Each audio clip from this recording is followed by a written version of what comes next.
আসসালামু আলাইকুম প্রিয় শিক্ষার্থীরা, আমি শিন সুলতানা চলে আসলাম আবারও নতুন একটি পর্ব নিয়ে। আজকের এই পর্বটিতে আমরা আলোচনা করব টাইপ 5 নিয়ে। টাইপ 5-এ আছে পাঠ পরিচিতি, অর্থাৎ ফুলের বিবাহ। এই গল্পটির আমরা টাইপ 5 নিয়ে কথা বলবো এই মুহূর্তে।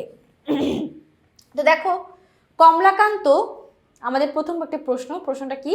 প্রশ্নটা হচ্ছে 45 নম্বর প্রশ্ন।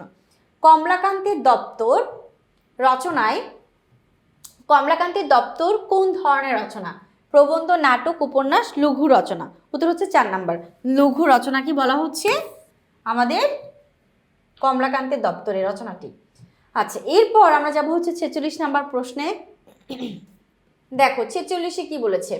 ফুলের বিবাহ কোথা থেকে নেওয়া হয়েছে? বিষ বৃক্ষ থেকে, লোকরহস্য থেকে, কমলাকান্তের দপ্তর থেকে, চন্দ্রশেখর থেকে?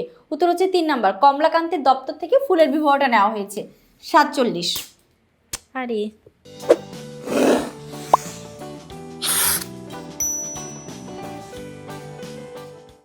আচ্ছা, 47 নম্বর প্রশ্ন দেখো, ফুলের বিবাহ রচনায় প্রকৃতপক্ষে কন্যাকে? কন্যা হচ্ছে ফুল, গাছপালা, নাকি বৃক্ষ শাখা, নাকি ফল? উত্তর হচ্ছে ফুলই হবে, যেহেতু এখানে নাম দেওয়া নেই, তাহলে উত্তর হচ্ছে আমাদের 3 নাম্বারটাই। 48 নম্বর প্রশ্ন। আচ্ছা, 47 নম্বর প্রশ্ন। 47 নম্বর প্রশ্নটা আমরা মাত্র সলভ করলাম, এখানে ফুল হচ্ছে আমাদের সঠিক উত্তর। এবার আমরা সলভ করবো 48 নম্বর প্রশ্ন। 48 নম্বর প্রশ্নে কি আছে? ফুলের বিবাহ কমলাকান্তের দপ্তর গ্রন্থের কত সংখ্যক লেখা? যেহেতু এটা আমাদের পাঠ পরিচিতির অংশ থেকে আসছে, সঠিক উত্তর 9। কারণ কমলাকান্তের দপ্তর এটা বিশাল একটি প্রবন্ধ, তার অনেক বড় একটি রচনা, সেখানে 9ম অংশ থেকে ফুলের বিবাহ রচনাটি তোমার বইয়ে নেওয়া হয়েছে। এবার আমরা 49 দেখব, ফুলের বিবাহ রচনা অনুসারে কোনটি বাঙালি জীবনে আনন্দের বার্তাবাহক?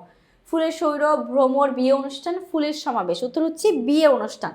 ফুলের বিবাহ গল্পটি লেখকের বলার একটা উদ্দেশ্য হচ্ছে বিয়ে অনুষ্ঠানকে নিয়ে আলোচনা।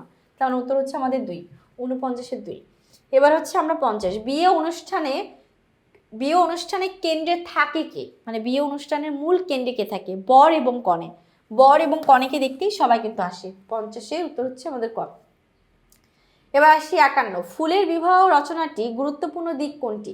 রচনা ভঙ্গি, ফুলের বৈচিত্র্য, বাস্তব জীবন বর্ণনা বা বর্ণ বৈচিত্র্য? সঠিক উত্তর হচ্ছে আমাদের 3 নাম্বার, বাস্তব জীবন বর্ণনা। ফুলের বিবাহ রচনাটি গুরুত্বপূর্ণ দিক হচ্ছে আমাদের বাস্তব জীবন সম্পর্কে আলোচনা করেছে বা রচনা করেছে। এবার আসি আমরা 52 নম্বর প্রশ্নে। 52 কি বলেছে?